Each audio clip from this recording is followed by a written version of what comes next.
തിരുമേനി ഇതൊക്കെ ഒരു അനാചാരമാ. ഓണം വന്നപ്പോ പിള്ളേരുടെ സന്തോഷങ്ങളൊക്കെ കണ്ടോ? പണ്ടൊക്കെ ഓണം എന്ന് പറഞ്ഞാൽ എന്തൊരു പുകിലായിരുന്നു. ഇന്ന് ഓണം എന്ന് പറഞ്ഞാൽ ബീവറേജില്ല അല്ലേ തിരുമേനി?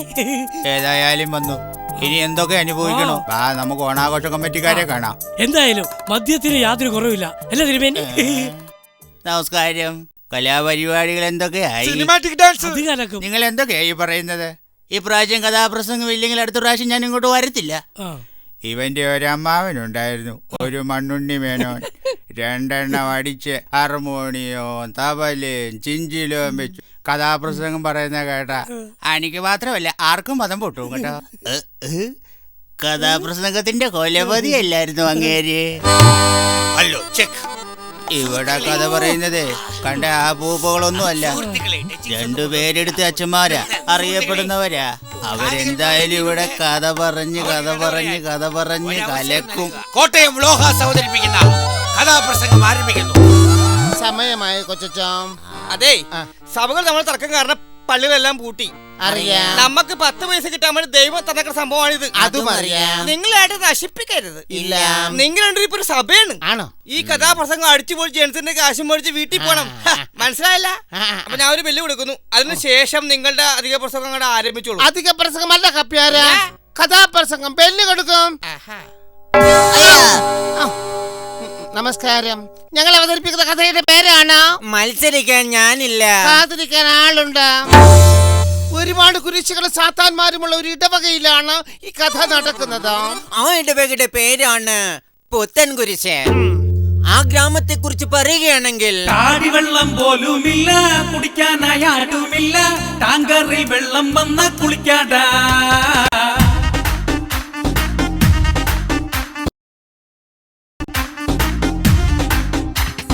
തന്തേന്തള്ളേം വീട്ടിലില്ലേ, കയറൂരി വിട്ടതുപോലെ മരം കയറി പിള്ളേരെല്ലാം കളവാടാ.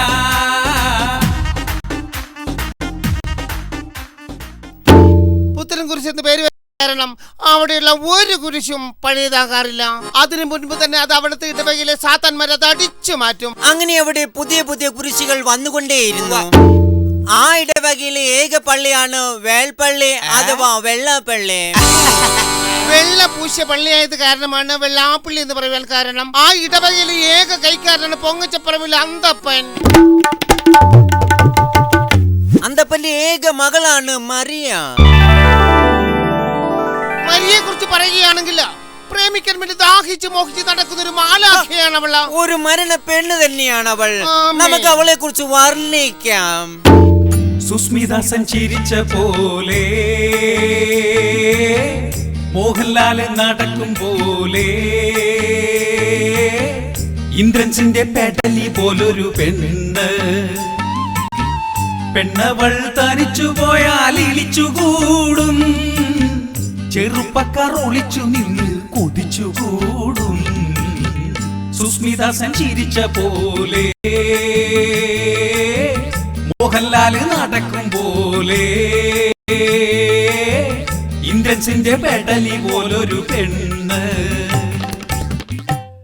മരിയ ഇടവകയിലെ കൊയർ ഗ്രൂപ്പിലെ ഒരു വാനം പാടിയാണ്. കൂടാതെ വേദോപദേശത്തിന്റെ ലീഡറിയും. അവളുടെ പാട്ട് കേട്ടാൽ പോകാത്തവർക്കും പോകും.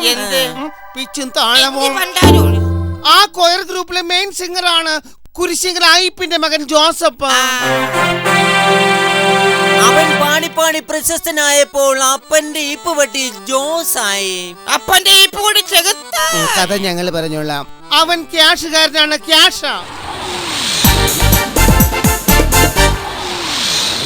ക്യാഷുള്ളവൻ ജോസ്, ക്യാഷ് ഇല്ലാത്തവൻ ജോസ്. എല്ലാ ഞായറാഴ്ചയും ജോസും മരിയയും പള്ളിമേടയിൽ ഒത്തുകൂടും പാട്ടിനെ കുറിച്ച് സംസാരിക്കുവാനായിട്ടാ. സത്യം പറയാലോ മോളെ, ഞാൻ നിന്റെ ബിഗ് ഫാനാണ്. പക്ഷെ ഇന്ന് എന്ത് പറ്റി നിനക്ക്? നിന്റെ പാട്ടിന് എന്തോ പറ്റി കേട്ടോ. സത്യം ഇന്ന് പാട്ട് പാടിയപ്പോ എന്റെ പിച്ച് പോയി. അത് നല്ല പിച്ച് കൊള്ളാത്തിന്റെ കുഴപ്പം. പിന്നെ എന്റെ താളവും പോയല്ലോ.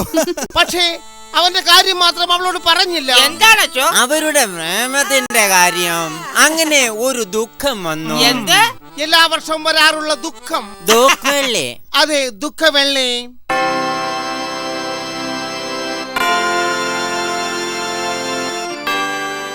എവിടെയായിരുന്നു സിസ്റ്റർ അൺകോൺഷ്യസ്? കോറസ് പാടാനാണെന്ന് അറിയില്ലായിരുന്നു.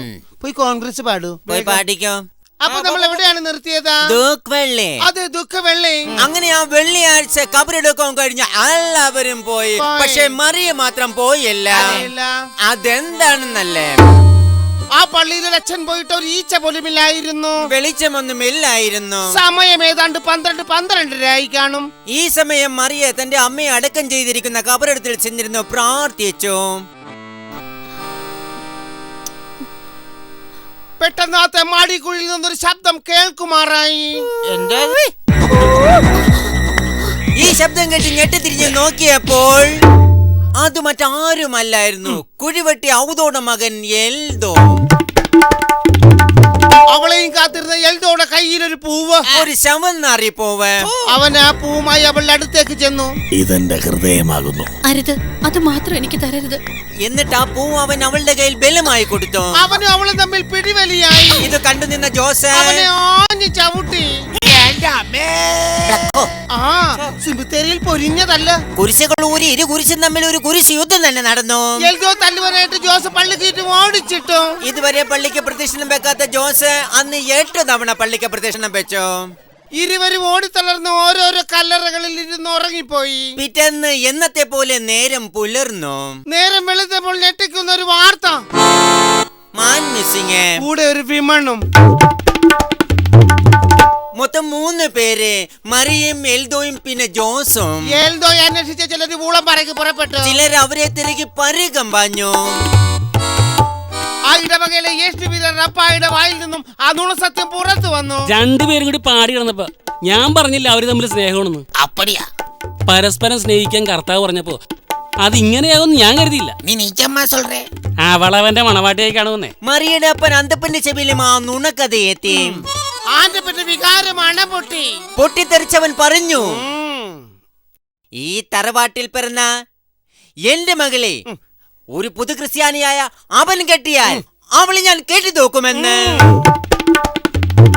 കെട്ടിത്തൂക്കും. എന്താ പറഞ്ഞത്? അവളുടെ അപ്പൻ സത്യം ചെയ്താണ്. ആ സത്യമായി അയാൾ 3 വർഷം ജീവിച്ചു. 3-ാമത്തെ ദിവസം ഒരു ഉച്ചരയ്ക്ക് 12:30 മണിക്ക് മാലാഖയെ പോലെ അവൾ ആ വീട്ടിലേക്ക് കയറി ചെന്നു. അപ്പാ, ഞാൻ മണവാട്ടിയായി. അത് കേട്ടത് മാറ്റപ്പൻ കയ്യിൽ നിന്ന് അരിവ കൊണ്ട് അവിടെ തലക്കിട്ട് ഒറ്റ വെട്ടെ. അവൾ നിലത്ത് വീണ് പിടയുകയാണ്. ചോരയിൽ കുളിച്ചു കിടന്ന അവൾ അപ്പനോട് പറഞ്ഞു, അപ്പൻ എന്നെ തെറ്റിദ്ധരിച്ചു.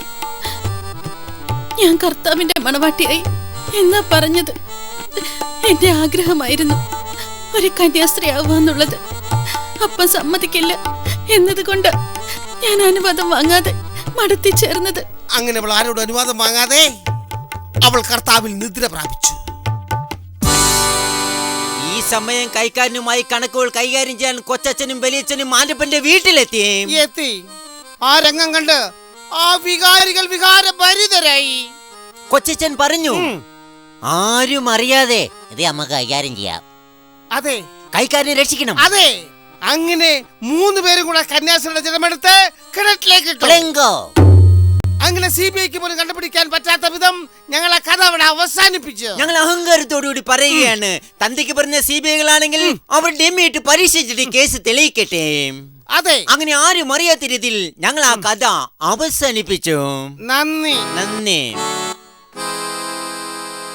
നന്ദി പറയാൻ വരട്ടെ. ആരാണ്? We are from CBI. നിങ്ങൾ 3 പേരെ അറസ്റ്റ് ചെയ്തിരിക്കുന്നു.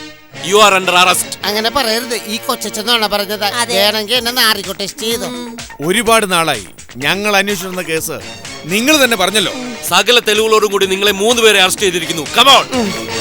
വരുവച്ചോ, ഒരാവശ്യമില്ലാത്ത കഥ പറച്ചിലായിപ്പോയി. സിസ്റ്റർ വന്നോളൂ, ഉണ്ട തിന്ന നാടനുണ്ട.